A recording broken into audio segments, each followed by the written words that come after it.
Technocrats, the show that teaches you technology. I am your host, Dean McClarty, and today on the touchscreen we have quite a show lined up for you. In Computer Alley, we're going to be looking at the surveillance program called PRISM, which is causing quite an uproar internationally and should have you up in arms as well.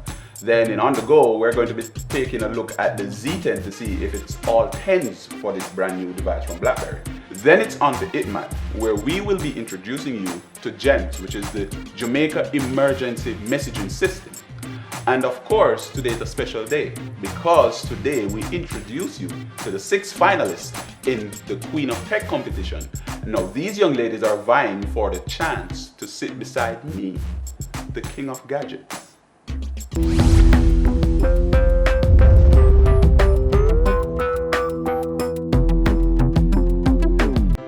Welcome back, Technocrats.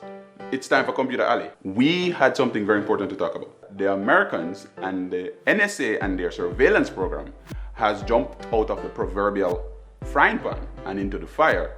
And really and truly, they are now feeling the heat. PRISM, that's what we've been talking about. What is PRISM? PRISM is alleged to have been a clandestine surveillance program started under George Bush in 2001 and continued under the Obama administration. What it does, it is supposed to collect real-time data across emails, electronic media, and communication. So that's cell phone calls, emails, Facebook, Twitter. That brings us to what should be concerning you guys. The agencies or the entities that have been assisting and turning over these data are the ones that you love so very much.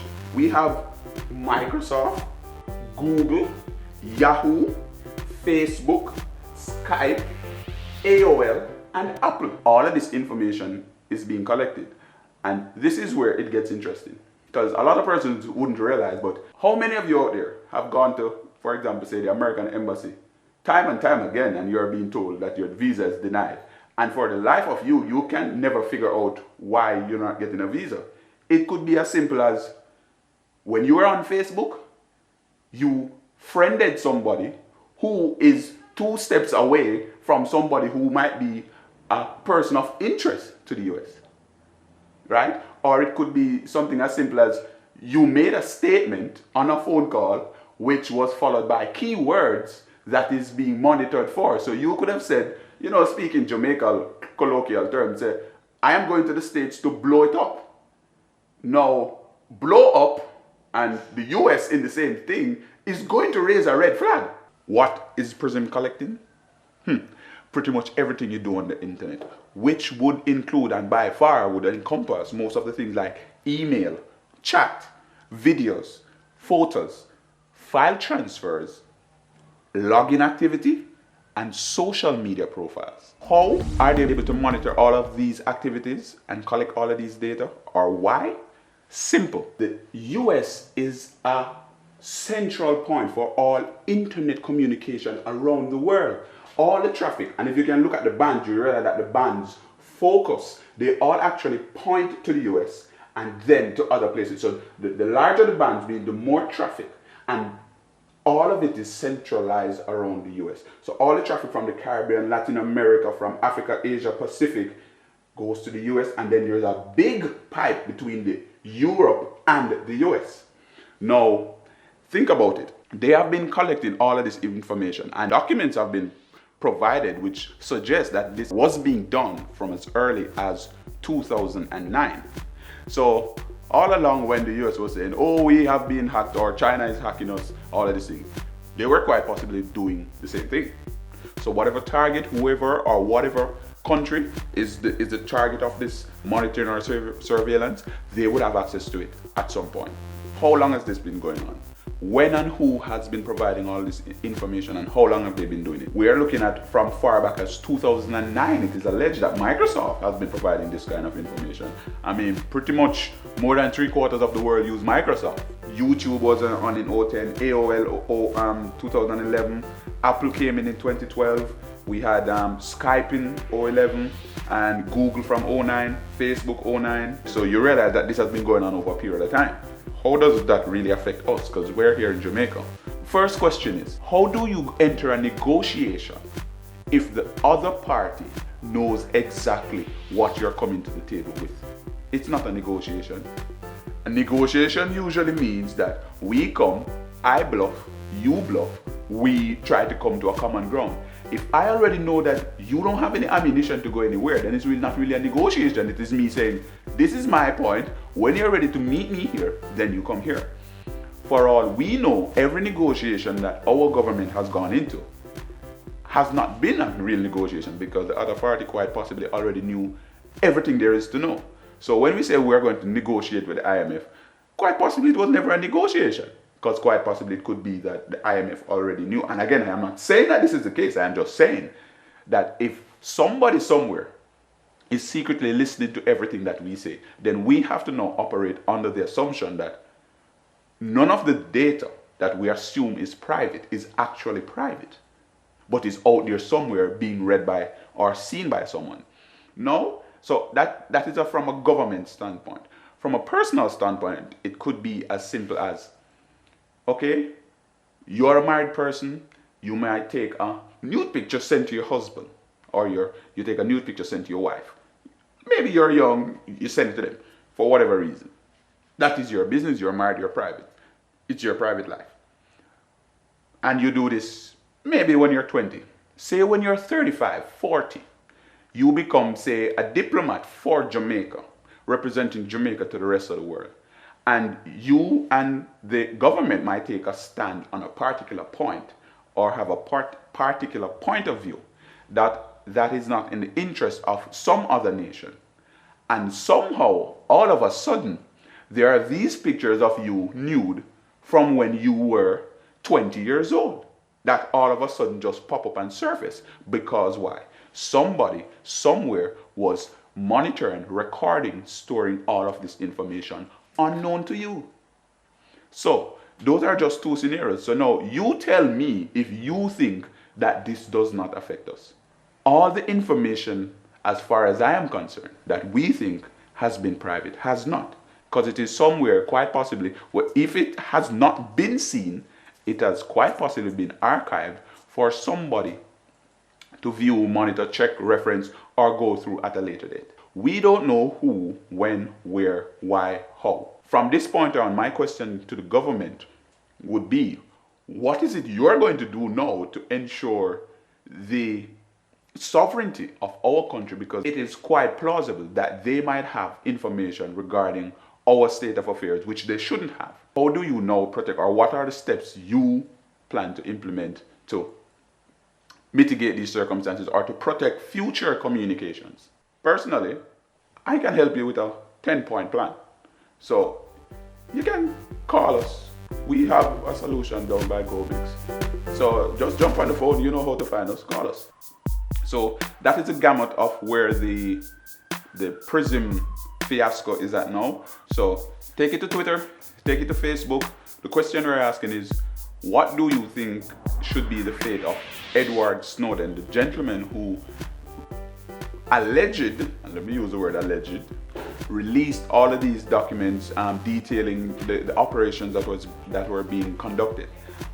He's actually currently stuck in Russia in a transit zone where it is said that he actually cannot really move now because his passport has been cancelled. So please take it to Facebook, take it to Twitter. We would very much like to hear from you.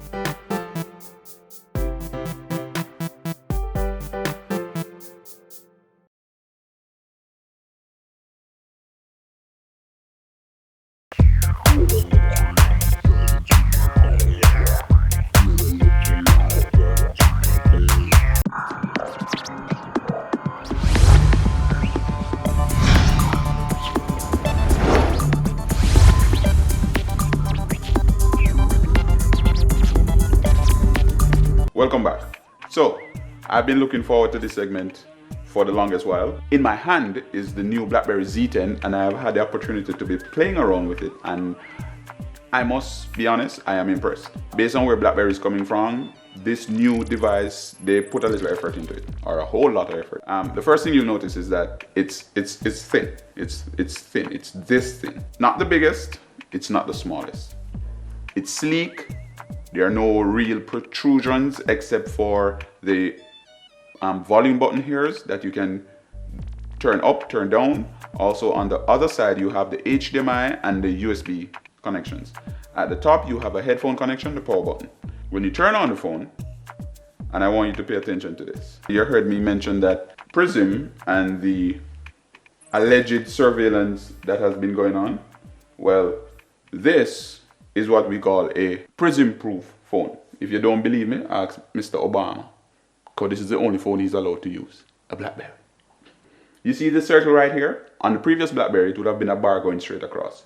However, they have changed the boot screen or the logo, what happens during that process, to this bar. And what it is saying to you is that this phone is going through the process to ensure that it has not been compromised in any way. It is checking on what are called security keys, right?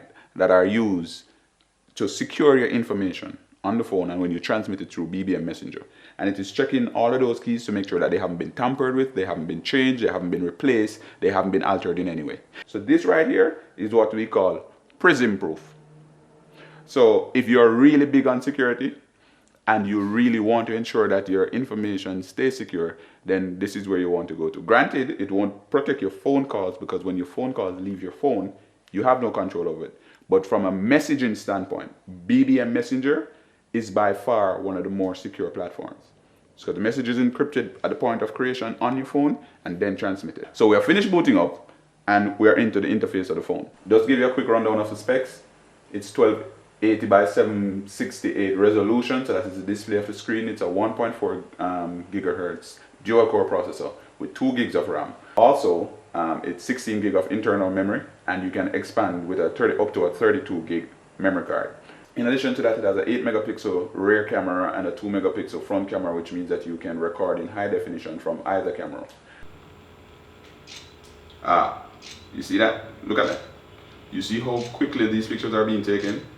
Very rapidly. Now that is what I really like. Of course, it comes with YouTube, which I can access there, go in, watch my videos. And as a matter of fact, the phone comes with a HDMI, which I very much like. And that is what we're actually using to do the demonstration. So we're projecting this onto a screen, using the HDMI cable. Hey everybody, it's Jake Tapper. Welcome to The Lead. Now it's time for our world lead. It's a manhunt that seems to be quickly turning into a high-stakes game of Where's Waldo. They have this cool feature where when you're typing, it will suggest things for you to type. Everything is simple. It's a swipe up. I am in the hub. Swipe up and I'm back to the screen. I open an application and I want to close it. It's a swipe up, press the X, and it's done. I want to go to settings. It's right here. I can turn on the volume, put it on silent, turn off Wi-Fi, rotate the phone, adjust all the settings on the phone. Right from here. There you go. You have all of those settings to play with. Finish with that, close it, we're done. Interface is very smooth, transitions from screen to screen without any hiccups. I know persons have initially when it came out were complaining, but that could have been just because the software hadn't been refined to its full potential, and so there are a few glitches. But so far, I have had none of those issues on this phone. I am actually quite impressed. Okay, ladies and gentlemen, let's get social. Is your privacy important enough to you for you to switch to a BlackBerry phone? Hit us up on Twitter and Facebook and let us know. We would very much like to hear from you.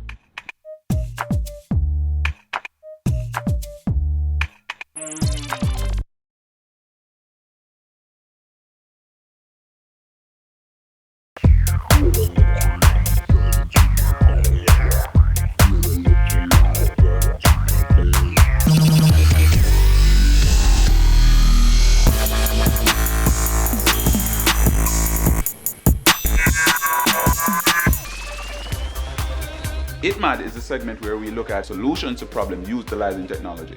Now, today we're going to look at a system called GEMS, and it was named by us, dubbed Jamaica Emergency Messaging Service.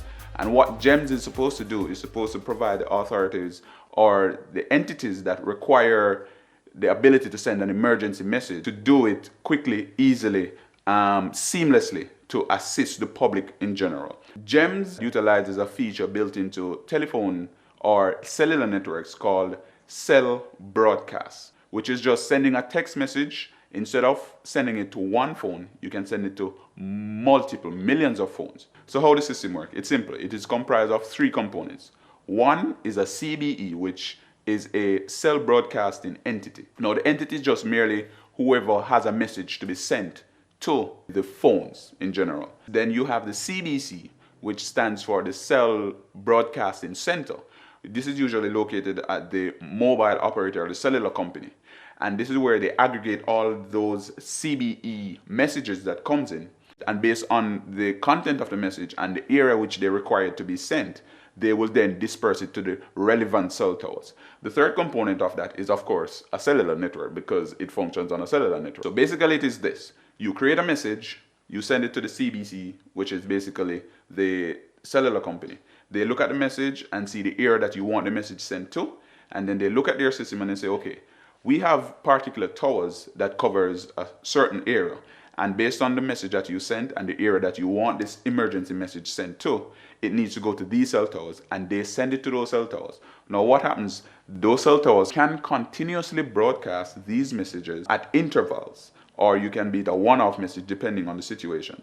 And what would happen is that as soon as your phone gets into range of those cell towers, the message pops up on your phone. So let me give you some practical scenarios of how this would work. We're currently in hurricane season. If hurricane comes, you are cut off because the road is washed out, the bridge is gone. You basically have to listen to the radio, but a lot of times you don't really have power. Generally, your cell phone power might last longer than a radio.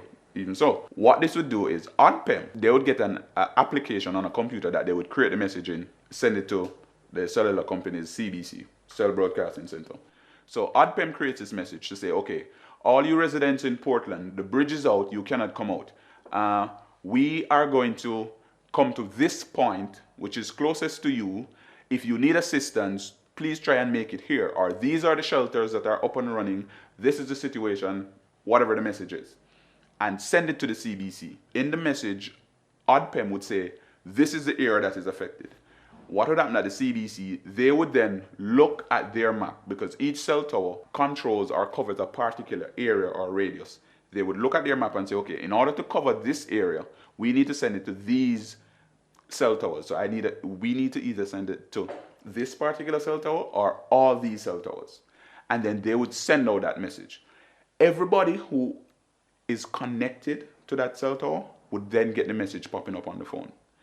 Alternatively, in some instances, there is the ability to send a message back to the cellular company to say XYZ as well. So that is something that could be looked at. But in this case, it is an emergency system to send out messages to notify the public.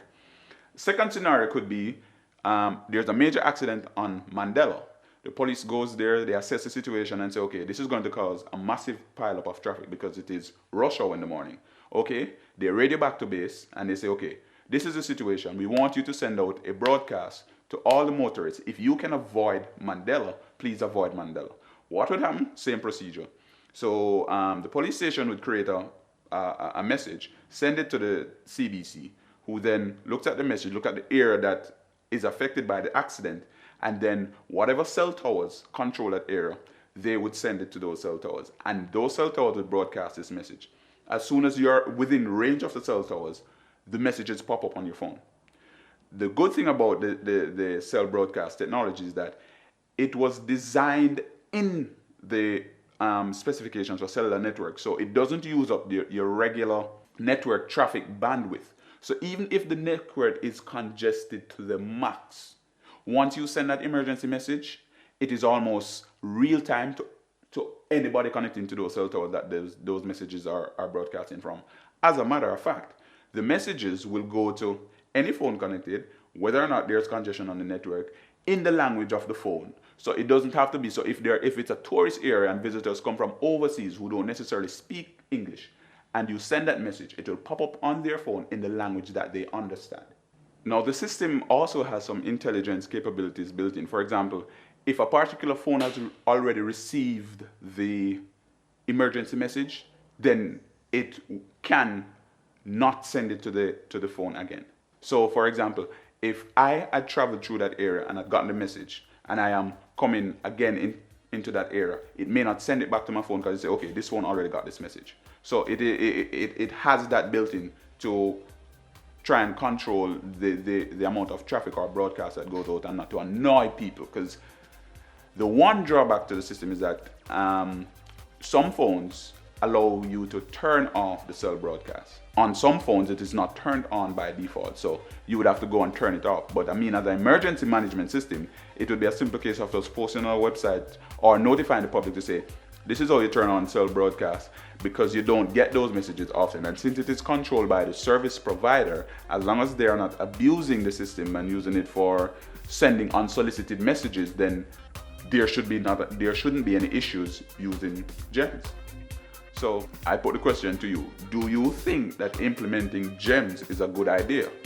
We would like you to go to the Facebook page, to the Twitter page, and voice your concerns and your opinion as to whether or not you think this system can work here in Jamaica.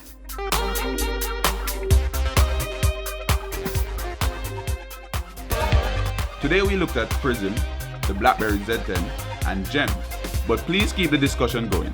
So let's get social and continue on Twitter and Facebook.